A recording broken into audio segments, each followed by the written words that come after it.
Good morning everyone, আমি প্রিয়াশা।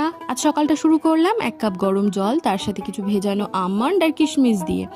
এইবার সকালে রান্না তোড়জোড় শুরু করতে হবে। আজ সকালে বানাবো একটু চাউমিন, তবে ঠিক করতে পারছি না যে এগ চাউমিন বানাবো না ভেজ চাউমিন।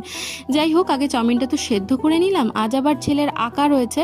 অবশেষে আমি ভেজ চাউমিনই বানিয়েছি, আর ভেজ চাউমিনটা না অসাধারণ হয়েছে খেতে।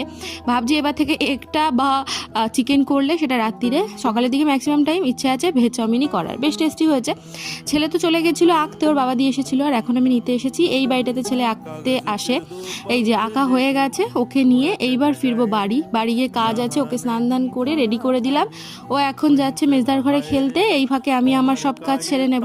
দুপুরে খাওয়া দাওয়া করে যখন ঘরে এলাম, দেখলাম আজকে ওই আমাদের সামনেরই একটা বাজারে কীর্তন আছে, সেইখানেরই লোকজন তার সাথে কীর্তন নিয়ে এই শোভাযাত্রায় বেরিয়েছে। দেখতে কিন্তু বেশ ভালো লাগে।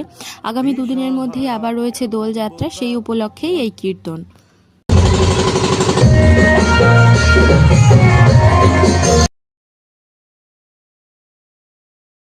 আজকের গল্প এতটুকুই। সবাই ভালো থাকবেন। টাটা।